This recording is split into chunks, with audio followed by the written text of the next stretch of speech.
On a cold, windy evening, a team of 3 explorers who had set out from New York found themselves in front of an abandoned train station after navigating the desolate streets of a small town. A chilling silence greeted them. Having just finished their warm coffees, the team members, one of whom often reminisced about childhood days spent at a family farm in Wisconsin, were familiar with American culture. Perhaps that's why, as they ventured deeper into this town that resembled a century-old European fairy tale, they were filled with an inexplicable sense of alienation. The station's cracked walls and peeling paint testified to its long abandonment. The orange light of the setting sun filtered through the broken windows, casting a faint glow into the dim waiting room, though the shadows seemed eager to swallow everything. Sam, the team leader, was tall with sharp features. Clad in a leather jacket, he silently surveyed the surroundings as the other 2 members, Rachel and Marcus, unpacked the equipment from their backpacks. Rachel, a fan of American urban legends, had spent the journey recounting every rumor she could find about the town. One story spoke of a train that disappeared without reaching its destination, leaving behind no trace of its passengers or crew. Marcus, on the other hand, was more interested in technical matters, constantly adjusting his camera to find the best angles for recording. Though he had listened to the stories, his realist nature inclined him to believe these were all explainable, mundane events. Yet, as the peculiarities began to accumulate, even he felt his legs tremble slightly. Before entering the station, they stood for a moment, listening. From a distance, a faint sound, perhaps the wind or a train horn, reached their ears. The silence was so oppressive that every noise sent a shiver through them. "Let's move," Sam whispered. As they stepped through the old iron doors, their footsteps echoed with a metallic clink against the rails. The waiting room was almost entirely deserted. Torn posters in the corners, a few overturned wooden chairs on the floor, and a rusted clock that had stopped at 3:15. On the entry panel, a list of train schedules from that day remained, but the thick layer of dust made the writing nearly illegible. Rachel switched on her flashlight and scanned the walls, while Marcus pressed the record button on his camera. The beam of light passed over dusty benches, worn-out signs, and an old suitcase left as if forgotten. As they moved a few steps further inside, a strange smell reached them. The sharp tang of cold metal filled the air, as though it carried traces of dark events long past. "It feels like air from another place has seeped in here," Rachel whispered, narrowing her eyes. Sam nodded silently. He felt the same. Near the exit of the waiting room lay a dark corridor. The dim light barely reached here, and the walls were swollen with dampness. In one corner, a rusted door labeled "Staff Only" caught their attention. Sam pulled a small flashlight from his bag and approached the door. Peeking through the gap, they saw an unexpectedly clean room. The floor was tiled with gleaming ceramic, and the walls appeared freshly painted. While the rest of the corridor seemed to be decaying, this room looked modern and pristine. Inside were a table, a few chairs, and a lit lamp in the corner. All 3 entered, puzzled by the existence of such a well-maintained room in such an abandoned place. Marcus inspected the room in disbelief, filming an old magazine on the table with his camera. The cover featured a 1930s train advertisement, but the pages inside were vibrant, as if freshly printed. Their perception of time began to waver. Meanwhile, Rachel noticed a window-like opening on one wall. Beyond it, they could see a vast platform illuminated by a bright light, completely incongruous with the atmosphere of an abandoned station. In the center of this scene, an old train appeared to be gently pulling into the platform. Its metallic surface bore the words, "We move through time," and as its doors slowly opened, silhouettes of moving passengers became visible. Yet, just minutes ago, that side of the station had been shrouded in darkness. Sam leaned closer to the window to inspect the approaching train, trying to discern if it was real or an illusion. Rachel and Marcus joined him, holding their breath. The passengers disembarking from the train seemed otherworldly, some dressed in period clothing while others appeared modern. Their expressions were eerily blank, marked by an unsettling calmness. The faint murmurs, whispers, and even the faint scent of smoke from the locomotive felt almost real.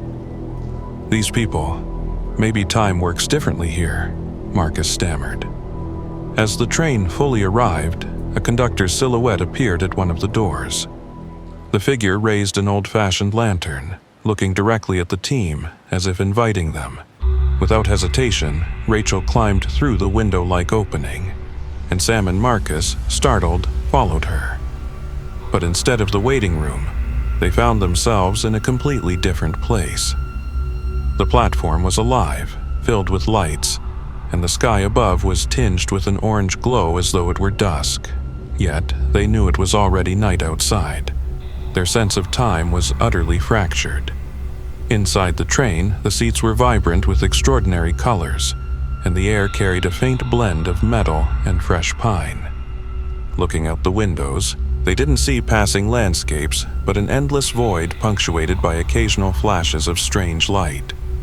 Clutching his bag tightly, Sam surveyed the surroundings with a mix of caution and awe.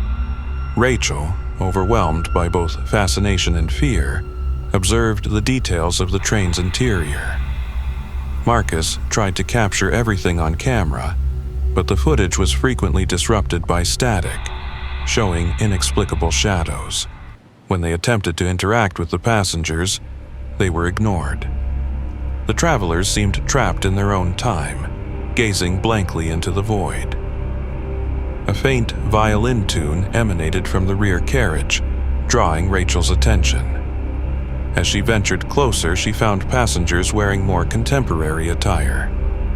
A young couple, resembling American tourists, held backpacks but displayed no emotion. On the table lay an unfinished ticket with a date stamped on it, 1942. Beside it, a note read, "The next stop of our train is unknown." As Marcus tried to photograph the ticket, the train's lights flickered.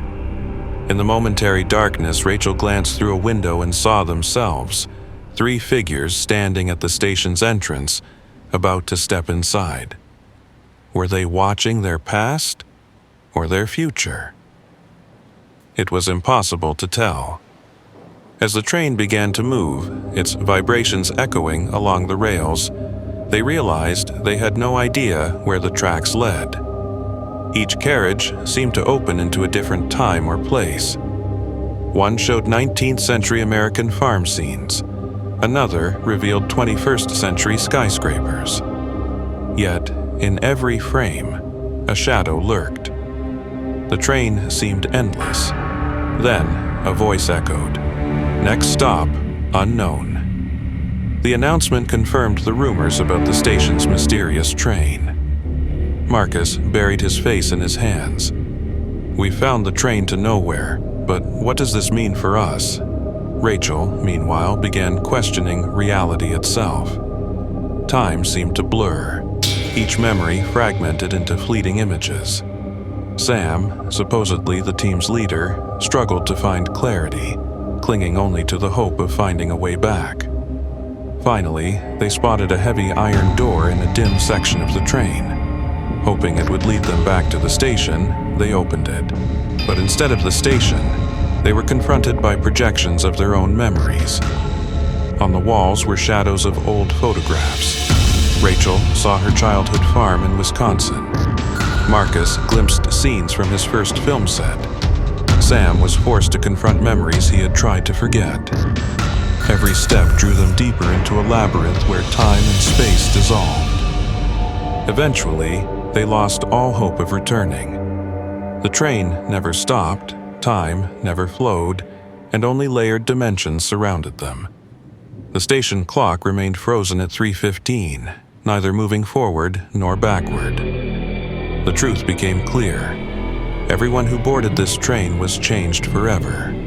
Some became wandering souls, others endlessly roamed the carriages searching for an exit.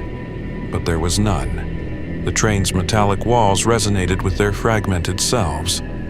At one point, Rachel, Sam, and Marcus clung to one another, trying to stay grounded. But when they attempted to speak, no sound emerged. Their voices were swallowed by the void. Looking into each other's eyes, they seemed like strangers seeing one another for the first time. Memories, identities, and hope all dissolved into the train's endless journey. By the time the train made another turn, all they could see through the windows was darkness. For them, the world had frozen at the moment they stepped into the abandoned station. The echoes of forgotten American dreams lingered in the station's dust, while hope vanished in the shadows of the rails. With a final jolt, the train fell silent, its lights extinguished.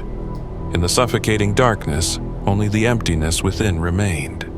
Their souls, seemingly absorbed by the metallic walls, continued the journey to the unknown.